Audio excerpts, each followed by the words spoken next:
खूप दमलो रे बाबा. मी पण खूप दमलो. वहिनी, मी भायाला मायाच्या वडिलांना भेटायला घेऊन गेलो होतो नोकरीसाठी. पण मॅनेजरनं परत फॉर्म भरण्यासाठी परत बोलवलं आहे. मग आम्ही जायचं का?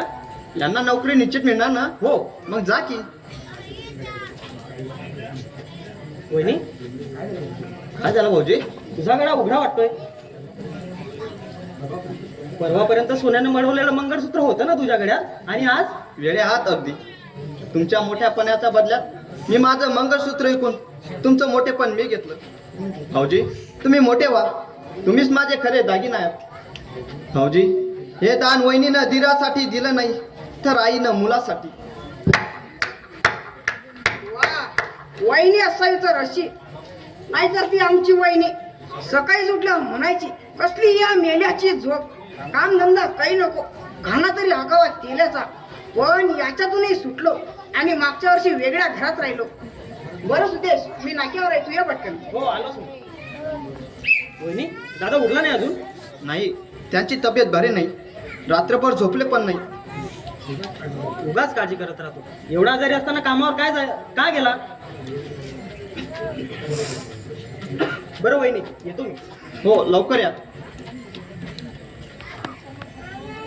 Good morning. अरुण भाऊजी, थांबा जरा. रात्रभर कुठं होतात? तुम्हाला काय कर्तव्य? थोरल्या भाऊजाईच्या नात्यानं विचारणं कर्तव्य समजते मी. तुमच्या अशा वागण्याने त्यांची तब्येत बिघडते. रोज ते नेहमी तुमच्याच चिंतेत पुटपुटत असतात. माझ्या अरुणचं कसं होणार? दादाला सांग, अरुणची काही चिंता करू नकोस. आता अरुण काही लहान राहिला नाही. होय, मोठा घोडा झालाय तो. उद्या उलट उत्तर दिल्यास तर परिणाम फार वाईट होतील. सुदेश भाऊजी, तुम्ही गप्पा बसा बघू. वहिनी, असंच करतो नेहमी. अरुण भाऊजी, तुमच्याबद्दल काही गोष्टी कानावर आल्या आहेत. कोणत्या? शेंगडे नानाच्या मुलीशी तुमचं प्रेम. हो, आणि मी तिचं लग्न सुद्धा करणार आहे. अरुण भाऊजी, तुम्हाला एकाच्या 4 गोष्टी सांगाव्यात इतक्या बाळबुद्धीची तुम्ही आता राहिले नाही. पण वहिनी या नात्याने राहत नाही म्हणून सांगतो. लग्न ही अत्यंत महत्वाची गोष्ट असते. ते खोलवर विचारच करून केली पाहिजे. म्हणजे ती चांगली नाही असं म्हणायचं आहे का तुला? माझ्या कानावर तिच्याविषयी फार वाईट गोष्टी आल्या. ती नागपाशी. खबरदार वहिनी, तिच्या वर्तमानाबद्दल चिकल फेक केलेली मी सहन करून घेणार नाही. ती मला आवडली आहे आणि मी तिचे लग्न सुद्धा करणार आहे. वहिनी, कोणाची डोकं लावते? दिल लगा गदी से तो परी क्या चीज है? वहिनी, याला सांगून ठेव, याचा हा वक्रटपणा मला चालला नाही. अरे, पण मी तुला कुठं काय म्हटलं? मी आपली एक मन वहिनीला बोलून दाखवली. अरे, रोग कुणाला होता एवढा कळण्याऐवजी मी मूर्ख नाही. भाऊ, तू मुळात मूर्ख नव्हता. पण फेंगड्या नानाच्या मुलीनं तुझ्या चांगल्या तुझ्याच गळ्यात घातल्या. काय म्हटले? हरामखोरा, खबरदार, हात उचलशील तर निघतो मी. तुम्ही सर्वांनी याला चढवून ठेवला आहे म्हणून थोड्या भावासमोरचा उद्धट वागतो आहे तो. तुम्हाला बोलतात, पण तुमच्यापेक्षा मोठे असणाऱ्या त्यांना ते कधी बोलत नाही का? अरुण भाऊजी, प्रत्येक माणूस दुसऱ्याच्या वागणीनुसार त्याच्याशी वागत असतो. म्हणजे मी वाईट गुंड? मी वाईट गुंड कधीच नव्हता, पण कुसंगतीने तुमच्यात वाईट गुण आले. अरुण भाऊजी, मी तुमच्या पुढे पदर पसरवते. माझ्या सौभाग्याची दीक्षा माग.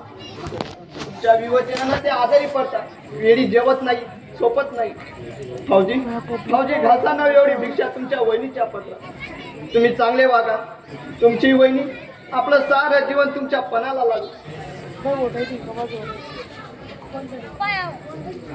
अगं, कुणाजवळ भिक्षा मागतेस तू? या गुंडाकडे. तर तुला भिक्षा देण्याची शिक्षाच आहे. तो आता सुधारण्याच्या पलीकडे गेलाय. त्याला किती उपदेश कर. पालत्या गड्यावरती पाणी आहे. हो, पण तुम्ही उठला. अंगात किती ताप आहे ते बघा पहिले. तुम्हाला डॉक्टरांनी आराम करायला सांगितलंय ना? ही काठी आराम देणार आहे. घ्या बोलून आणि घालून मला या घरातून. अरे, यापूर्वीच ते करायला हवं होतं, पण भावाच्या मायेपोटी मी ते केलं नाही. अरे अरुण, बाहेर पडतात तुझ्याबद्दल काय काय ऐकू येतं रे. असं वाटतं की आतानेच दगड मारून कपाळ मोक्ष करून द्यावा. थांब. थांब आज मला बोलू दे. मी बोललो नाही याचा गैरफायदा यानं उठवला आणि चोर आणि लुटारू झाला.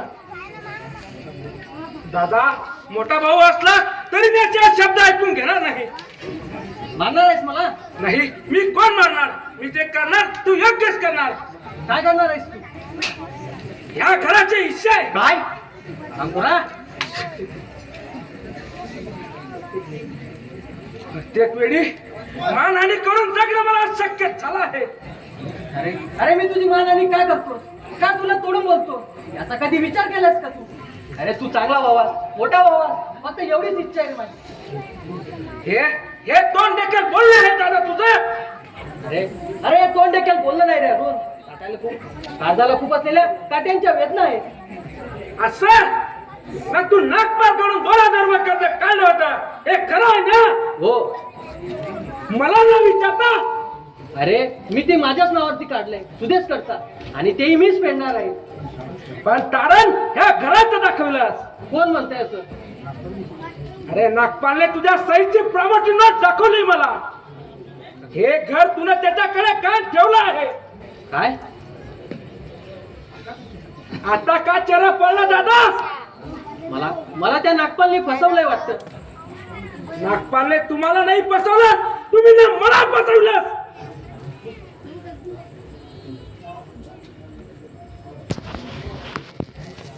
काय करताय हे?